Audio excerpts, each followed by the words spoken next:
HR supply chain, highlighting and showcasing solutions for the most complex challenges facing the industry in 21st century by our team of subject matter experts and mentors. Broadcasting every week, all year round, we will present the most up-to-date series of podcasts and webinars. Hello and welcome to another episode of VCARE Supply Chain. This is Nur Hadi House. This is the third podcast in a series on organizational sustainability in the supply chain. You can also find detailed written information on organizational sustainability on the link inside of the Center for Corporate Performance and Sustainability. So Robert P. Pojasek, PhD, has written to the studio to record this podcast, and we will remember that Bob teach a course entitled Fundamentals of Organizational Sustainability at Harvard University for the past 18 years. He is also the managing director of the Center for Corporate Performance and Sustainability. So thanks for coming and welcome to VCARE Supply Chain, Bob. Okay. I'll lead off by talking about using the most popular international management system in the entire world, ISO 9001.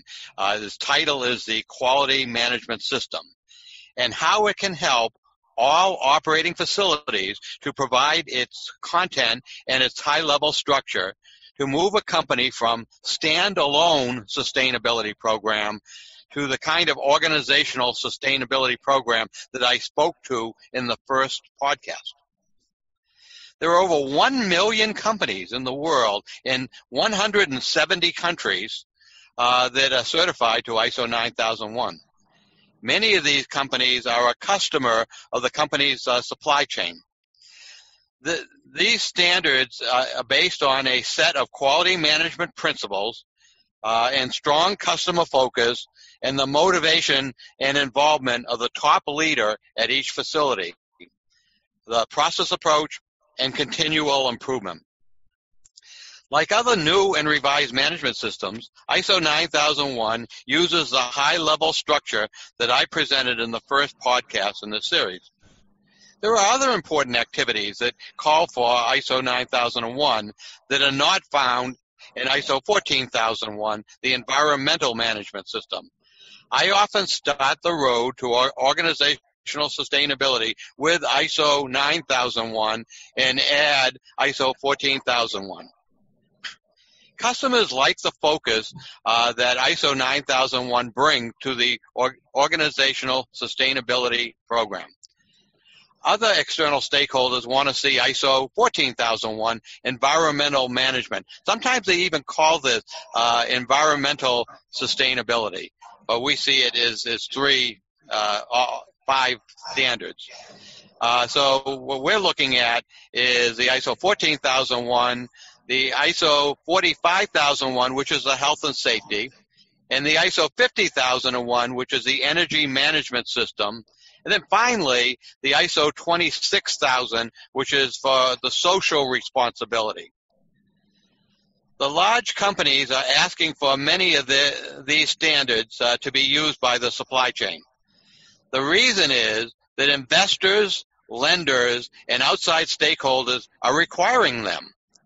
Even if the operating facility has all of the standards in an integrated fashion, there will always be certain elements of ISO 9001 that will be placed in the integrated management system. Mm-hmm. So in the ISO 90,000 series, there is another standard, ISO 9004, that is a quality standard that helps companies provide quality management that is used for the sustained success of the organization. Bob. Yes, ISO 9004 provides a framework based on the quality management approach, within which the organization can achieve ongoing success through identifying its strengths and its weaknesses and its opportunities for improvement or change. It offers guidance for enhancing the overall quality of the organization by improving its maturity level in terms of its strategy, its leadership, the resources, and processes. While ISO 9001 focuses on providing confidence in the organization's ability to produce consistent, conforming products and services, ISO 9004 aims to provide confidence in the organization itself, and not this product, and the long-term sustained success. That organization is going to be around tomorrow. It's going to be around next year. It'll be around in the next 20 years. It will help organizations identify and balance the needs and expectations of their customers with those of other stakeholders in a complex, demanding, and ever-changing business environment. Organizational sustainability seeks to do the same thing if the organizational sustainability program is developed without ISO 9001 and ISO 9004. I have the company implement this element in the organizational sustainability as continual improvement over the course of several years.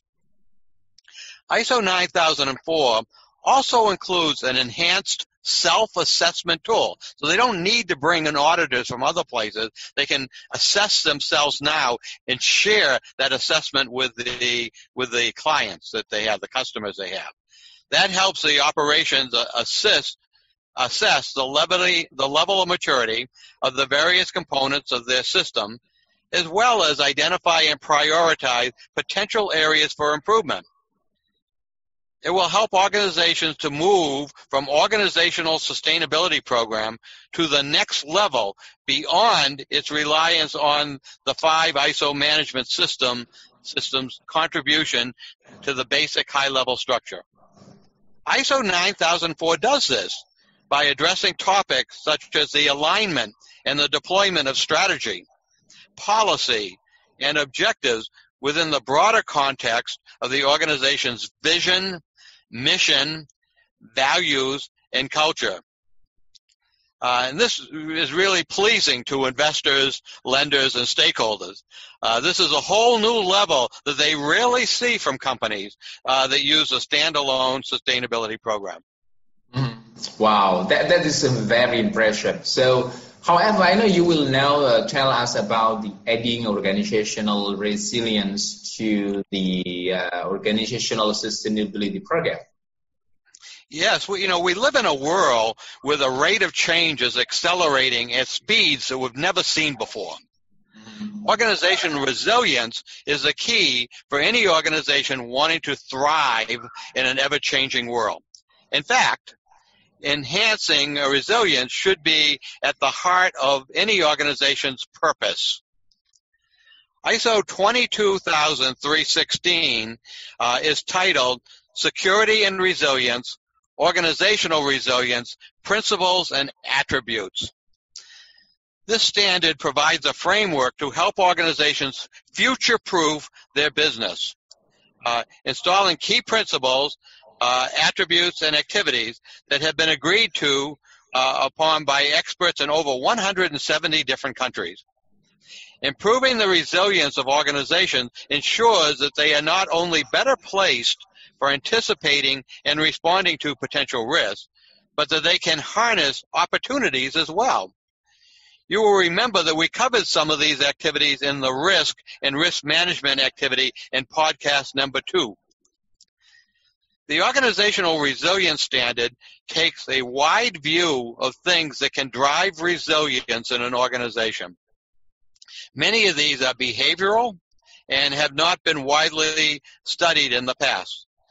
This is one of the key principles of the standard, is to help the organization develop a culture that supports the organizational resilience. This standard also is involved in building upon uncertainty risk and on the ISO 31000 risk management standard. This helps the building of shared values and an awareness of changing context. To make this work, the program is visibly supported by a strong and empowered top leader and the leadership team from each organization. The attributes of organizational resilience are as follows. These are important. You have shared vision and clarity of the purpose of the organization. You understand and influence the context, or what's surrounding the organization, or the internal context of the organization. You have effective and empowered leadership. The leaders are held accountable for the objectives, and when they have a strong program in place to do it and to protect them, they will exercise that leadership. You have to have a culture supportive of organizational resilience. So people need to know what it is, they need to know what is important, and they need to spend time to help develop it. You need shared information and knowledge. There has to be availability of resources, and you have to develop and coordinate of the management discipline that we've spoken about. You have to have supporting continual improvement and the ability to anticipate and manage change. Now, it's not like you got to memorize all of these things or have a list of them when you go through. They are all in the high-level structure that we talked about in the first podcast. So you will need to go back and revisit that, and then take these organizational resilience things and see where they are, in that standard. So it's it's easy to do. You just follow the directions in the podcast, and any organization should be able to do this. This is an impressive management system standard and can be used with ISO 9001 quality management and ISO 9004 sustained success to inform the organization's sustainability program. Mm-hmm. So, Bob, I have another question. How do the organization make the choices between the elements that you have covered in these 3 podcasts? Yeah, that's always the question that people ask. This all depends on the needs of the organization to include useful actions from other ISO management systems and guidelines. So, you're not doing them all separately, which companies typically do. You're doing them together, and you have to put in the parts that make it work. So the high-level structure gives you the whole structure. What we're talking about today and with the risk are things that you can add to that high-level structure to make it work better for you. When an organization begins using the high-level structure, it typically confines its program to the ISO management system suggested in the first podcast. The risk and risk management program can be added to the program as shown in the second podcast in this series. This podcast is suggesting that there might be some other elements of ISO 9001 that can be added to the high-level structure, as I said, to cover quality management elements. In addition, the ISO 9004 enhanced structure calls for management system elements that help the organization experience the enhanced value associated with the program. It also shows how organizational resilience can be dramatically improved, the sustainable management system, with some additional phrases and organizational action. So you sort of build this as you go. You put something in. If it works, you keep it in. If it doesn't work, you take it out and you try something different. So it's a program that, every year when the management's doing the review for the coming year, they will make changes in this. And to make matters, I don't mean to be more confusing, but there's a lot of these. There's business continuity. There's sustainable procurement. There's assets management. There's supply chain security. All of these things have their own standards.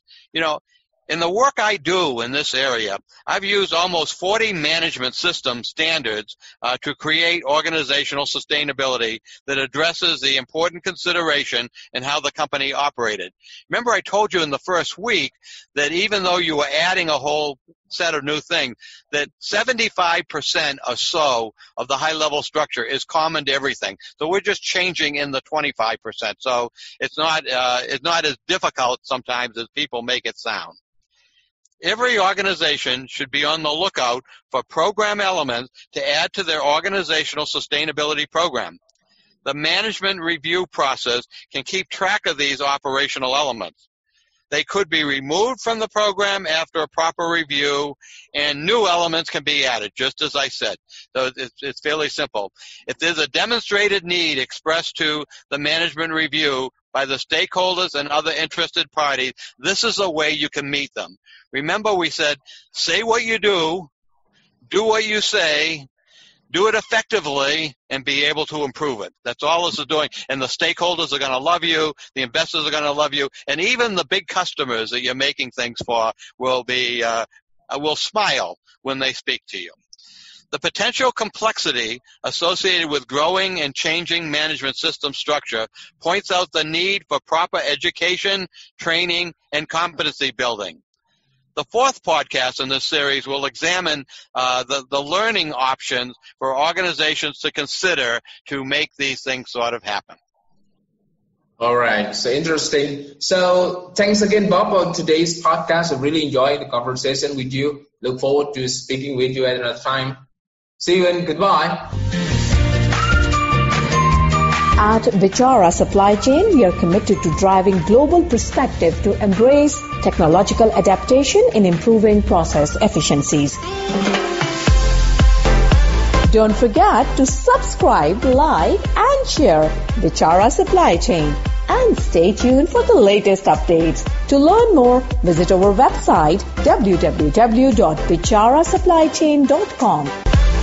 Thank you for listening to us. We look forward to seeing you at our next episode.